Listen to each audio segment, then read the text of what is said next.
Hi అండి. ఈరోజు కాకరకాయ చేస్తున్నాము. ఎలా చేస్తున్నామో చూడండి. ఎలా చేయాలో చూపిస్తానండి. ఇలా చెక్కు తీసుకోవాలి. కొంతమంది మొత్తం చేస్తారండి. నేనైతే ఇలా చేస్తాను.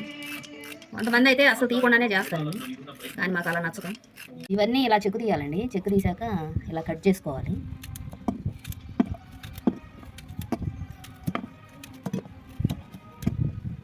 మొత్తం కట్ చేయాలండి. కట్ చేశాక కొంచెం సాల్ట్ వేసుకోవాలి. ఇలా వేసుకొని ఇలా కలపాలండి. మెత్తగా కలపాలి.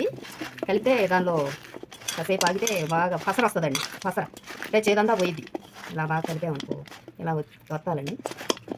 5 నిమిషాలు ఆగాలి. ఆగినాక పసర వచ్చింది. ఇలా పిండుకొని అలా వస్తుందండి. వేరే బౌల్లో వేసుకోవాలి.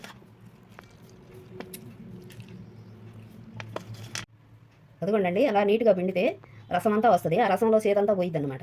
కాకరకాయ అంటే చాలా నూనె పడుతుందండి. కానీ అంత అవసరం లేకుండా కొంచెం వేసుకొని ఇలా నూనె ఆ నూనెకి సరిపడా మునగ వేసుకొని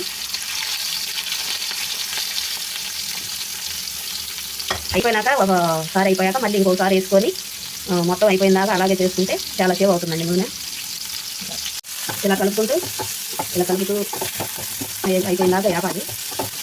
బాగా వేగాక మళ్ళీ ఇంకొక కట్టిన వేసుకొని వేసుకోవాలండి. అదే కొంతమంది అలా చేయరండి. మరే 1/4 కిలో నూనె పోసి మొత్తం కాయలు వేసి వేస్తూ ఉంటారు. అలా అవసరం లేదు.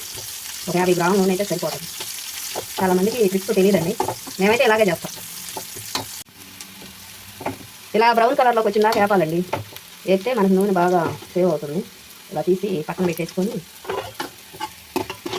ఇంకాసేపు ఉంచామంటే బాగా మాడిపోతాయి. అప్పుడు మాడవాల్సిన వస్తుంది, టేస్ట్ ఉండదు. ఇలా తీసుకోవాలి. శుభ్రంగా తీసుకోవాలి. కాకరకాయలు వేపాను కదండి, దానిలో చిన్నులపాయలు కారం కావాలి.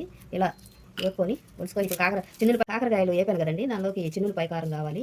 ఇలా ఒలుసుకొని నీట్గా ఇప్పుడు చిన్నులపాయ రేటు మండిపోతుందండి. కొనలేకపోతున్నాం. ఏది చేసుకోవాలన్నా చిన్నులపాయ అవసరం. ఓ పాయ అంతా పడుతుంది. దానిలోకి అంత కారం వేసుకొని సాల్ట్ వేసుకొని అలా కారం వేసి అంత సాల్ట్ వేసి బాగా రోట్లో మెత్తగా దంచాలండి. ఇలా దంచుకోవాలండి. మిక్సీలు అలా వేస్తే బాగోదు, టేస్ట్గా ఉండదు. రోటి కారమే బాగుంటుంది.